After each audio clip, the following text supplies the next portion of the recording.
नमस्कार।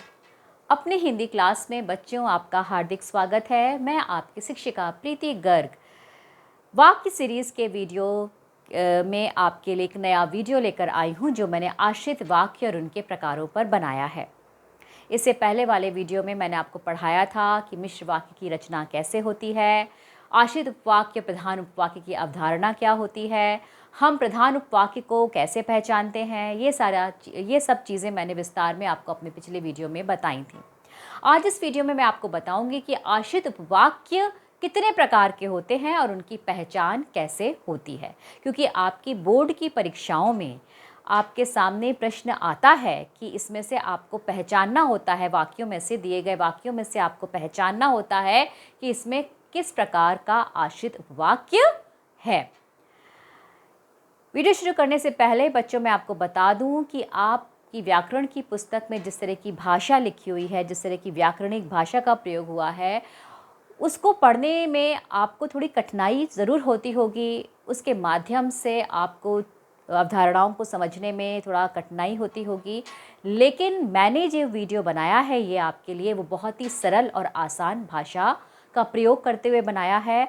इसमें मैंने पुस्तकों की भांति व्याकरणिक भाषा का प्रयोग नहीं किया गया है, उस तरह की अवधारणाओं का प्रयोग नहीं किया है जिस तरह की अवधारणा आपको कठिन लगती हैं कि हम इस चीज़ को कैसे समझें कि इसमें जो भी व्याकरणिक पद दिए गए होते हैं कि ये इस वाक्य की विशेषता ये वाक्य बताता है तो विशेषण उपवाक्य होता है, इस वाक्य में पहला वाक्य का जो हिस्सा है वो दूसरे वाक्य की संज्ञा को इंगित करता है तो ये संज्ञा उपवाक्य होता है। इस तरह की जो व्याकरणिक भाषा में जो पुस्तक में लिखा गया है आश्रित वाक्यों के बारे में, मैं उससे थोड़ा अलग हटकर एक बहुत ही आसान तरीके से आपको आश्रित वाक्यों को समझाऊंगी, जिसे आप बहुत ही सरलता के साथ बोर्ड परीक्षाओं में बिना समय गवाए आप आश्रित वाक्यों की पहचान करना आपके लिए सरल हो जाए। तो आइए शुरू करते हैं हमारा आज का नया जो वीडियो है आश्रित वाक्यों के ऊपर। आश्रित उपवाक्य जो कि मिश्र वाक्य की अवधारणा है, ये हमने पिछले वीडियो में सीखा था। अब वो कितने प्रकार के होते हैं और हम उन्हें सरलता से किस प्रकार पहचान सकते हैं, आइए हम देखते हैं। सबसे पहला जो आश्रित उपवाक्य होता है वो होता है संज्ञा आश्रित उपवाक्य। यानी कि आश्रित उपवाक्य तीन प्रकार के होते हैं आपके: संज्ञा आश्रित उपवाक्य, विशेषण आश्रित उपवाक्य और क्रिया विशेषण आश्रित उपवाक्य। अब संज्ञा आश्रित वाक्य किस प्रकार के वाक्य होते हैं जिनमें हम संज्ञा आश्रित वाक्यों की पहचान कर सकते हैं? तो इनकी विशेषता ये होती है, या हम कह सकते हैं इस तरह के वाक्यों की पहचान ये होती है कि ये की योजक से जुड़े होते हैं। यानी कि मिश्र वाक्य में जो वाक्य का हिस्सा की योजक से जुड़ा हुआ होता है वही संज्ञा आश्रित वाक्य होते हैं। यानी कि इनकी पहचान ये होती है मिश्र वाक्य में की योजक का प्रयोग किया गया होता है। तो यहाँ कहीं पे भी किसी भी वाक्य में यदि आप की योजक लगा हुआ देखें तो आप आंख मूंद कर बता सकते हैं कि ये मिश्र वाक्य है। और किस प्रकार का इसमें आश्रित वाक्य का प्रयोग हुआ है तो आप बता सकते हैं ये संज्ञा आश्रित उपवाक्य है। अब उदाहरण के माध्यम से हम ये देखते हैं कि क्लर्क ने कहा कि वह आज अवकाश पर है। अब यहाँ देखिए, क्लर्क ने कहा कि, यानी कि जो की योजक से आगे का जो वो वाक्य है वो जुड़ा हुआ है कि क्लर्क ने कहा कि वह आज अवकाश पर है। तो यानी कि इस वाले वाक्य में संज्ञा आश्रित उपवाक्य है। ये जो आपका आगे का हिस्सा है कि वह आज अवकाश पर है, ये संज्ञा आश्रित उपवाक्य है। ऐसे बहुत से उदाहरण में हम देखेंगे कि जैसे कि मैंने निश्चय किया है कि मैं विज्ञान मेले अवश्य जाऊंगी। पिताजी ने कहा कि वह आज शीघ्र घर आएंगे। तो ऐसे कोई भी वाक्य जिसमें की योजक का प्रयोग किया गया है, यानी कि दो वाक्यों को आपस में की से जोड़ा गया है, वो वाक्य आपका संज्ञा आश्रित उपवाक्य होगा। ये ध्यान रखिएगा, ये संज्ञा आश्रित उपवाक्यों की पहचान होती है कि वो की योजक से जुड़े हुए होते हैं। दूसरा आता है विशेषण आश्रित उपवाक्य।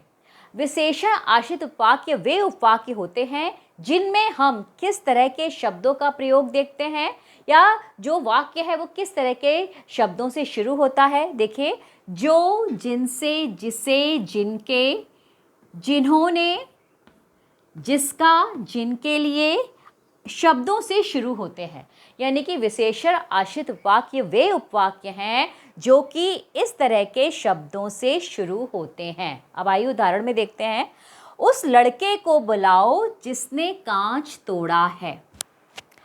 जो काला कोट पहने है वह मेरा भाई है। जिनके पास बुद्धि है उनके पास समाधान है। यानी कि ये तीनों वाक्यों में विशेषण आश्रित उपवाक्य है। क्यों? क्योंकि इसमें जिसने, जो और जिनके जैसे शब्दों का प्रयोग हुआ है। तो विशेषण आश्रित उपवाक्य की पहचान ये होती है कि ये उपवाक्य इस तरह के शब्दों से शुरू होते हैं। या तो आरंभ में ये शब्द आते हैं या फिर शब्द का दूसरा हिस्सा जब शुरू होता है तो उससे पहले ये शब्द लिखे होते हैं। देखिए पहले वाले उदाहरण में दूसरे हिस्से के पहले में ये शब्द लिखा हुआ है, तो ये आपका विशेषण आश्रित उपवाक्य है। यहाँ पर पहला वाक्य का जो आरंभ है वो जो, यानी कि विशेषण आश्रित उपवाक्य की पहचान सूचक शब्द से हुआ है, तो ये आपका विशेषण आश्रित उपवाक्य है। यहाँ पर भी आरंभ में ही ये शब्द आया है, तो ये आपका विशेषण आश्रित उपवाक्य है। तो विशेषण आश्रित उपवाक्य की पहचान क्या होती है कि वो जो, जिनसे, जिसे, जिनके, जिन्होंने, जिसका, जिनके लिए जैसे शब्दों से जुड़े होते हैं या उनसे उनका आरंभ होता है।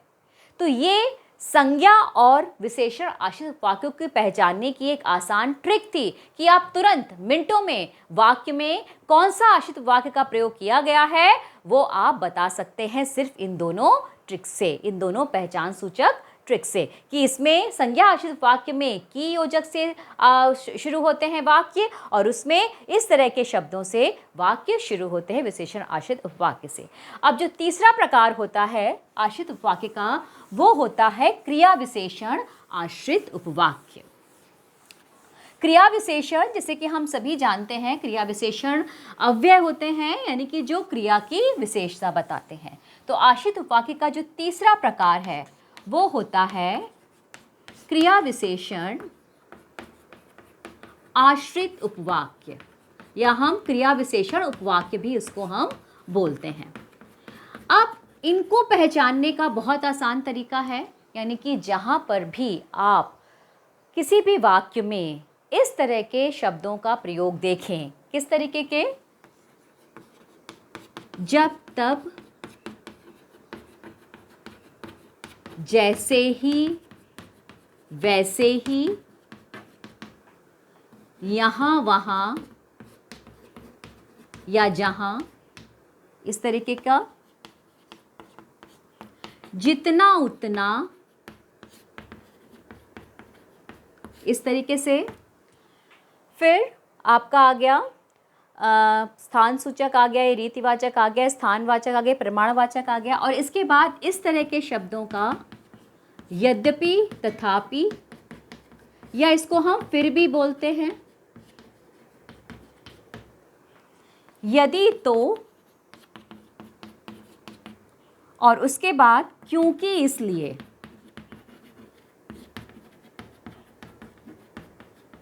यानी कि हम कह सकते हैं कि क्रिया विशेषण आश्रित वाक्यों को पहचानने का जो तरीका होता है वो ये सारे शब्द होते हैं। इनके माध्यम से जिस भी वाक्य में इस तरह के शब्दों का प्रयोग आप देखें तो वो आपका क्रिया विशेषण आश्रित वाक्य होगा। अब हम उदाहरण से देखते हैं कि जब अध्यापक आए तब छात्र शांत हो गए। इस तरीके के जो वाक्य होते हैं कि जब अध्यापक आए तब छात्र शांत हो गए, यानी कि जब और तब, इस तरह के शब्दों का अगर प्रयोग देखें तो वहां पर हमारा क्रिया विशेषण आश्रित वाक्य होगा। एक और वाक्य समझते हैं, जैसे ही अध्यापक आए, जैसे ही अध्यापक आए वैसे ही छात्र शांत हो गए।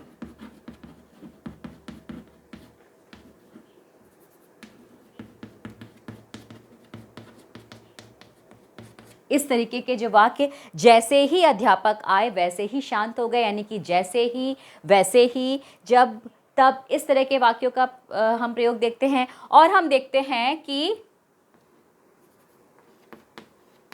वह बस वहां खड़ी है जहां लोगों की भीड़ है।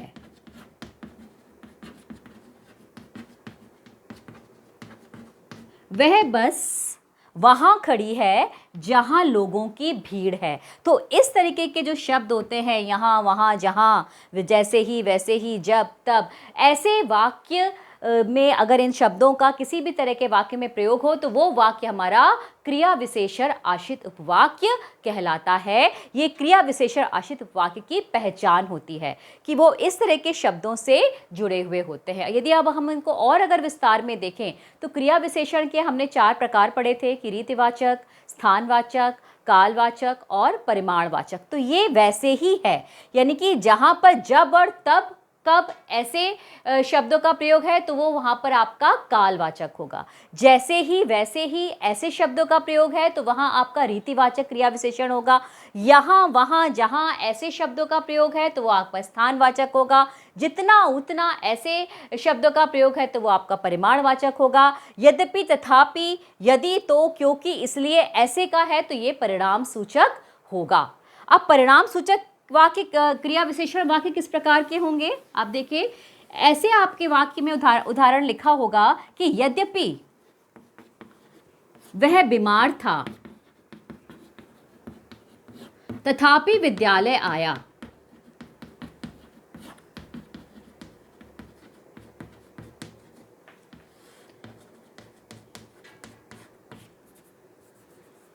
यद्यपि वह बीमार था तथापि विद्यालय आया। तथापि की जगह हम फिर भी का प्रयोग भी कर सकते हैं। बात वही है, भाव वही है कि यद्यपि वह बीमार था तथापि विद्यालय आया। ये हमारे परिणाम सूचक क्रिया विशेषण जो है उसके अंतर्गत आएंगे। इसको हम ऐसे भी लिख सकते हैं, यदि वह बीमार ना होता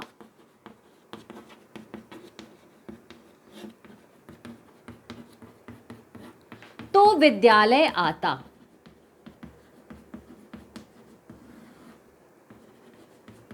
इस तरीके से भी हम इसको लिख सकते हैं, यदि वह बीमार ना होता तो विद्यालय आता। हम इसको इस तरीके से भी लिख सकते हैं, क्योंकि वह बीमार था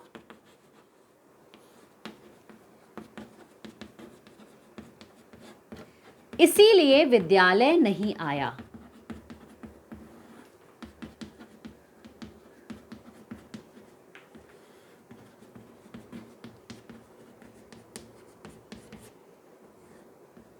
तो आपने देखा परिणाम सूचक क्रिया विशेषण जहां पर यूज होगा वहां पर आपका क्रिया विशेषण आश्रित वाक्य होगा। यानी कि कहने का मतलब ये है कि ये यहाँ से लेकर यहाँ तक ये जितने भी शब्द मैंने लिखे हैं वो क्रिया विशेषण आश्रित वाक्य को पहचानने का एक माध्यम है। यानी कि जहाँ पर भी क्रिया विशेषण आश्रित वाक्य होगा वहाँ पर इन सारे शब्दों का प्रयोग होगा ही होगा। ये क्रिया विशेषण आश्रित वाक्य को पहचानने का एक आसान तरीका है। बच्चों, पुस्तकों में, व्याकरण की पुस्तकों में इस अवधारणा को व्याकरणिक भाषा में समझाया गया है। यहाँ मैंने उस तरह की भाषा का प्रयोग इसलिए नहीं किया क्योंकि बच्चे आसानी से पहचान सके क्रिया विशेषण को। यदि आप व्याकरणिक टर्म्स में उलझोगे तो हो सकता है कि आप और उलझ जाओगे, क्योंकि उसमें जिस तरह की भाषा का प्रयोग हुआ है कि ये वाक्य वो उस वाक्य की विशेषता होती है। तो ऐसे बहुत सारे बच्चे हैं जिन्होंने पुरानी क्लासेस में व्याकरण को उतना गंभीरता से नहीं पढ़ा और अब क्लास 10th में उन्हें व्याकरण संबंधित प्रश्नों को हल करना है, लेकिन अब समय कम है, पूरी व्याकरण तो वो पढ़ नहीं सकते। तो ऐसा कोई बीच का तरीका निकाला जाए जिससे कि वो एग्जाम में वाक्यों को के प्रश्न को सही ढंग से हल भी कर सके और उनकी त्रुटि भी ना हो। तो उनके लिए, सबके लिए ये एक आसान ट्रिक है कि जहां पर भी आप जिस भी वाक्य में, वाक्य के दोनों हिस्से में इस तरह के शब्दों का प्रयोग देखें तो वहां पर आपका क्रिया विशेषण आश्रित वाक्य होगा। कभी कभी क्या होता है कि हम यहाँ पर, जैसे कि फॉर एग्जाम्पल हमने एक शब्द यहाँ पे पहले एक वाक्य लिखा था कि जैसे ही अध्यापक आए। कभी कभी आपको परीक्षा में इस तरीके से भी लिखा मिलेगा, जैसे ही अध्यापक आए, वैसे ही ना लिखकर यहाँ पे अल्प विराम मिलेगा। जैसे ही अध्यापक आए छात्र शांत हो गए। इस तरीके से भी आपको लिखा मिलेगा, तो आप कंफ्यूज मत होइएगा। इसका अल्प विराम का मतलब ही होता है कि इसमें वैसे ही इसकी जगह वैसे ही शब्द लिखा गया होगा, लेकिन वैसे ही ना लिखकर उसकी जगह हमने यहाँ पर अल्प विराम लगा दिया कि जैसे ही अध्यापक आए, थोड़ा सा पॉज, छात्र शांत हो गए। ऐसे ही जब अध्यापक आए,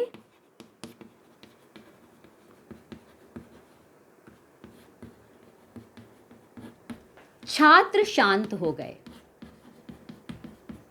यानी कि कभी कभी हम वाक्य के दूसरे हिस्से में तब जब ऐसे शब्दों का प्रयोग ना करके उसकी जगह हम ये अल्पविराम लगा देते हैं। वह बीमार था फिर भी स्कूल आया।